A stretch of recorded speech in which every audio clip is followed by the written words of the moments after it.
Kita beralih ke Bali, di hari ketiga pelaksananya pertemuan tingkat Menteri Organisasi Perdagangan Dunia belum menghasilkan kesepakatan seputar ketahanan pangan. Ada Ardia Rahma di Bali International Convention Center Nusa Dua. Apa perkembangan terkini dari forum konferensi WTO? Ardia.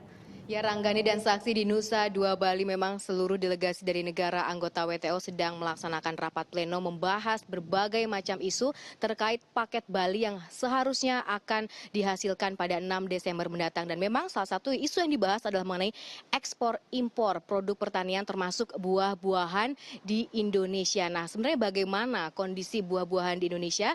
Nah, sudah bersama saya Bapak Yose. Bapak boleh cerita sebenarnya mengapa, boleh sini Pak, mengapa buah-buahan Indonesia ini tidak bisa impor maksimal nih Pak? Maksud saya ekspor ya Pak? Ekspor, ya karena permasalahannya tentunya ada di sisi supply-nya, di sisi produksi, dan ada di sisi demand-nya ya, di sisi pasarnya.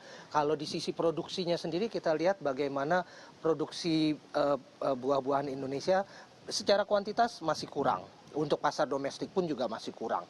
Kemudian secara kualitas mungkin standar-standarnya tidak memenuhi standar yang ada di pasar-pasar dunia.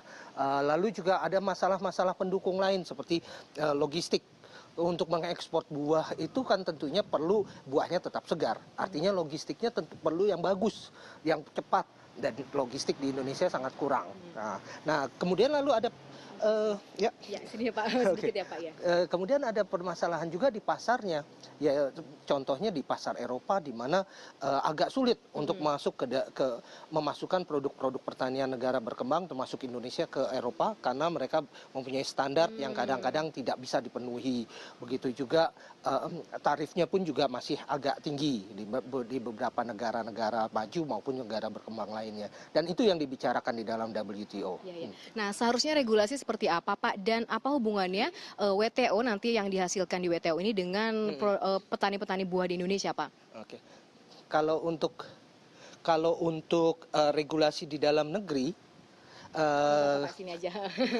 kalau untuk regulasi di dalam negeri yang penting itu adalah bagaimana memproduksi sisi supply, sisi produksinya dengan membuat teknik yang lebih baik, kemampuan petani yang lebih baik, keuangannya juga, begitu juga infrastruktur dan logistik ya, itu semua yang kita perlu perbaiki. Tetapi regulasi, terutama regulasi yang di pasarnya itu yang dibicarakan di WTO, bagaimana WTO ini negara-negara anggota WTO ini bisa memberikan akses yang lebih besar terhadap komoditas pertanian kepada pasar domestik mereka. Dan itu yang sampai sekarang sangat sulit dilakukan karena kebanyakan negara-negara anggota WTO masih menganggap bahwa pertanian ini adalah sektor sensitif, tidak boleh dibuka bahkan terhadap negara berkembang sendiri gitu loh. Nah, itu yang kita harus jalankan.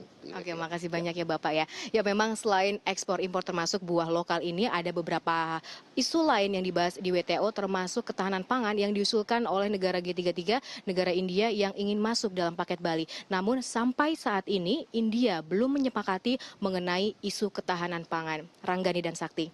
Ardia Rahma dari kawasan Nusa Dua Bali. Ya,